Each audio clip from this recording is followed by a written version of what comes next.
July 2022. In the vast, unforgiving expanse of the South Pacific Ocean, a small sailing yacht drifts aimlessly, capsized. The ghostly vessel, spotted by a passing cruise ship, is recovered by the Coast Guard. The mystery begins to unfold when the wreckage is identified as the boat of missing sailor Julian Cannon, the son of a wealthy Florida real estate tycoon. Julian had found solace in sailing, an escape from a troubled youth.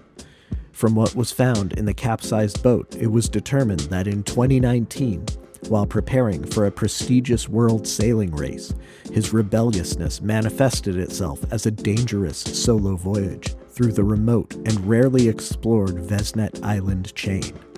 These islands were known not just for their isolation, but for the ruthless smugglers and traffickers who used them as hideouts, places where a lone sailor like Julian could vanish without a trace. His first stop, a small and foreboding island called Demeuse 8. It was wild, thick with jungle. A long stretch of beach made up its eastern side, and completely uninhabited, or so Julian believed. In the distance, through the twisted canopy of trees, he swore he saw a figure, a white man, old and out of place. Against all reason, Julian anchored his boat and ventured onto the island. What he found would haunt him. A crude hut made from old cargo containers and an unsettling presence. A man who should not exist in this forgotten place. As soon as Julian took out his phone, the old man, in a shocking display of agility, grabbed it and smashed it against some rocks.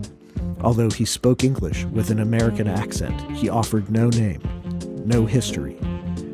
Only the explanation that he lived in self-imposed exile, harvesting rainwater, keeping chickens, waiting to die, far from the world he once knew. His last warning was to dissuade Julian from visiting the more populated islands in the chain, as Julian clearly had no idea of the cultural norms of the area. While Julian gave lip service to the old man's warning, he continued on his voyage to Ponok Home, the central island of the Vesnet chain. But here, on this seemingly ordinary island, something extraordinary awaited him. The figure of the old man from Demeuse 8. It was everywhere. Totems of his likeness stood outside every business, a revered symbol. The locals called him Lou Brasou, an anglicization of the native word Lubersu, meaning prosperity from the gods. Ponok Home was once a staging ground for U.S. forces during World War II. Its residents saved from famine and cannibalism by the sudden influx of military supplies. When the soldiers left, the standard of living declined, although not to its former depth. Religious prophecies invoking the eventual return of American prosperity mixed with the island's grim traditions. The terrifying Fangstone Lottery, a ritual where the unlucky were chosen as sacrifices to a monstrous god called Lizodal. A circular token carved from stone and chiseled into the shape of a gaping and fang-filled mouth was placed in a large cauldron filled with other regular stones and filled with boiling water. People would line up and dip a ladle into the cauldron. Whoever drew out the fangstone would be eaten first. Although the days of cannibalism were behind them, the island still held on to its morbid customs, and those who crossed certain lines rarely lived to tell about it. Once again, plunging headlong into areas he knew nothing about, Julian entered a populated eatery and began asking questions using the translation app on his smartwatch. He was saved from trouble by the owner, a man named Iker, who took him out back and warned him against inciting the locals into a religious frenzy. Iker told Julian the story of the man known as Lou Brasou. One night, during a terrible storm, a fire from the sky was witnessed falling into the sea near one of the deserted islands. This would have been around 2003. The next day, Iker and some friends went out in search for this remnant from heaven. They came upon the plane. It had crashed along a stretch of beach on the deserted island of Demeuse 8. Footprints around the plane gave evidence of activity, but there were still plenty of boxes of goods. They searched the area and came upon the white man, who begged them not to kill him. Thanks to Iker's limited knowledge of English, communication was possible. The man offered them all the goods from the plane in exchange for knowledge of how to live on the island. The three men who accompanied Iker considered it a religious miracle and quickly spread word among the populace. Totems were made and goods distributed. Iker warned any against visiting Demeuse 8, as it would put a direct end to their prosperity. It didn't take long for Iker's three companions to each try to individually enrich themselves by taking solo night trips to the island. All three of them came to bad ends, although Iker would not specify how. Iker was now the only one who would come and go to the island. Since all the cargo from the plane had already been distributed, his only reason for going was to deliver the old man basic and convenient supplies that he might need for his simple island life. Iker was getting up in years, and there was no one he trusted to continue to make deliveries. He asked Julian to run some cargo out for him. Julian explained that the old man did not want him there, so Iker gave him a token to show the old man that he was all right. It was a round stone, smoothed by years of being submerged in boiling water. Julian agreed.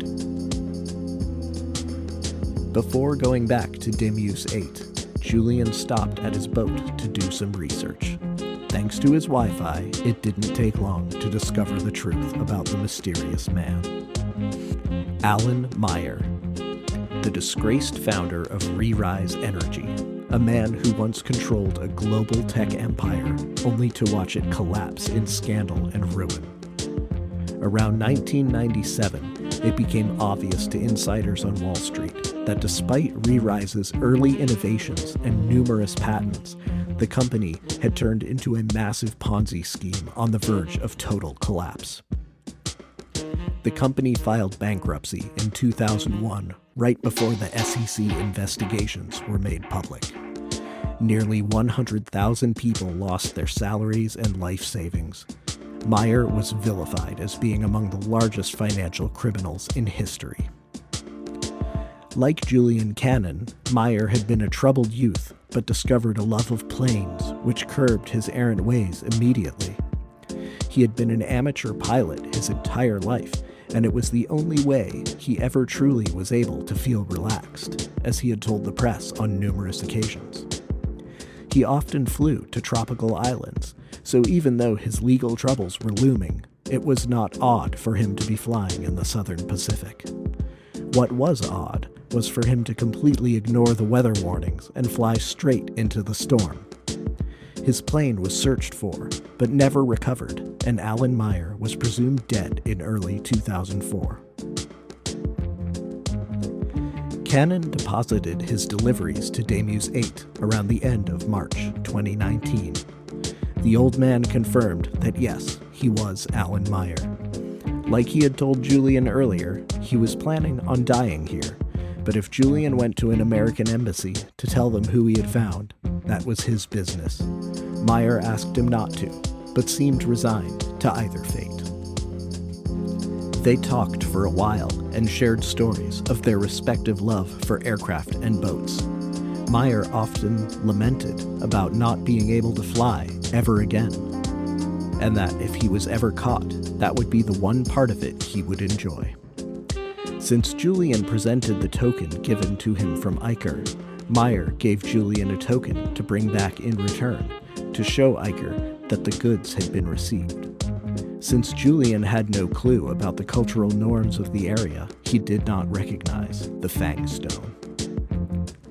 It is presumed that Julian returned to the island and delivered the Fang Stone, which would have been a symbol to Iker that Julian could not be trusted.